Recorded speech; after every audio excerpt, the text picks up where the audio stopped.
मैं खड़ा हूँ अमेरिका के समुद्र पे। अमेरिका के समुद्र का सीधी लाइव कवरेज थारे खतर लेकर आया हूँ। पाकिस्तान से बहुत बड़ी खबर आई है, आज तक की सब तो बड़ी खबर है यार। जोड़ सी पाकिस्तान का आई है रावलपिंडी का जोनसा स्टेडियम तबाह कर दिया है, और लाहौर के मैच जोनसा इनका एयर डिफेंस सिस्टम था पाकिस्तान वाला को भी तबाह कर दिया है, और घनी माड़ी कर दी, घनी माड़ी कर दी, हद तक ज्यादा माड़ी कर दी। और सब तो बड़ी बात जोनसी पिछली रात सबसे ज्यादा खबर मान लाई भी थी आ चीज की अमृतसर तक कुछ आवाज आई है, कुछ लुधियाना तक आवाज आई है देर रात ने कि ऐसा लगा कि बम पैट गया, कि कोई मिसाइल गिर गई, पाकिस्तान ने हमला कर दिया। पर जब सवेरी देखा तो ऐसा कुछ नहीं था। पर जब इंडिया की डिफेंस सिस्टम ने और इंडिया के डिफेंस मिनिस्टर ने इस बात की पुष्टि करी है कि वो कुछ नहीं था, क्योंकि पाकिस्तान ने रात ने 15 मिसाइल छोड़ दी थी, जिसमें बहुत सारे इलाके टारगेटेड थे, जिसमें तो जम्मू कश्मीर के कुछ इलाके थे, पंजाब के कुछ इलाके थे, और राजस्थान के 3-4 जिले थे, और कुछ गुजरात के जिले थे।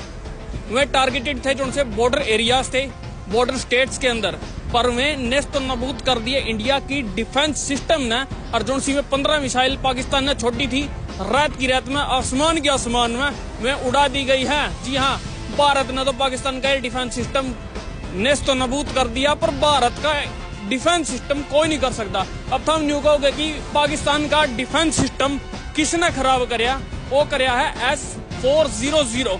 जी हाँ, ये एक डिफेंस सिस्टम की एक मशीन है जो सी इंडिया ने इंपोर्ट करी थी बाहरले देशा था, पर वह कारगर साबित हुई है इस लड़ाई में।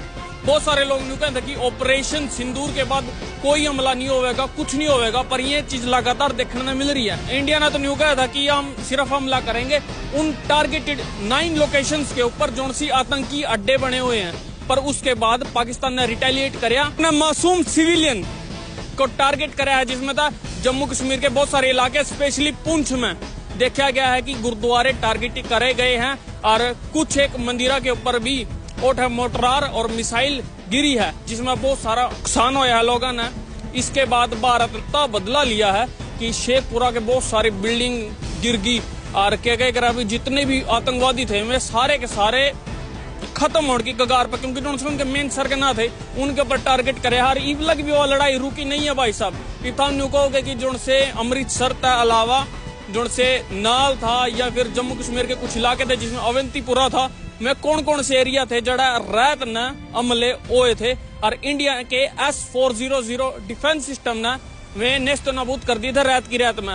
उन जिले में जम्मू कश्मीर का अवंतीपुरा और जम्मू कश्मीर की राजधानी श्रीनगर, जम्मू अगर आप पंजाब की ओर आ जाए तो उसमें पठानकोट, लुधियाना, चंडीगढ़, कपूरथला, अमृतसर, जलंधर, बठिंडा, और नीचे आवा तो नाल, पटौंदी, और गुजरात में आवा तो भुज जैसे इलाके भी उसमें शामिल थे। जी हाँ, इन्हें सिर्फ टारगेट करे हैं वे जो से बॉर्डर स्टेट के बॉर्डर एरियाज थे। ये नहीं सोचे थे कि हवाई अड्डे जड़ा जड़ा भारत की फौज के, जड़ा भारतीय वायुसेना के जहाज खड़े हम सीधा उन पर हमला कर दें, ताकि आगे होने वाली कार्रवाई सारी की सारी दबजा पर। ऐसा नहीं हो सकता जब तक भारत का डिफेंस सिस्टम जिंदा है, जिसमें भारतीय आर्मी, भारतीय थल सेना, भारतीय वायुसेना और भारतीय जल सेना शामिल है। इस वक्त तो था ना देखा होगा कि भारतीय आर्मी ने के कमाल करा, पर बाल तो जो जल सेना की टेक्निक और आगे जो उनकी नई नई रणनीति बन लग रही है, उनके भी असर देखने को मिलेंगे कुछ आने वाले दिनों में। और जो ड्रिल सिस्टम, मोक ड्रिल चला रखी है भारत ने पूरे ऑल ओवर इंडिया में, यह भी आगे जाकर कुछ न कुछ असर दिखावेगी, क्योंकि लोगों का यह चीज मन में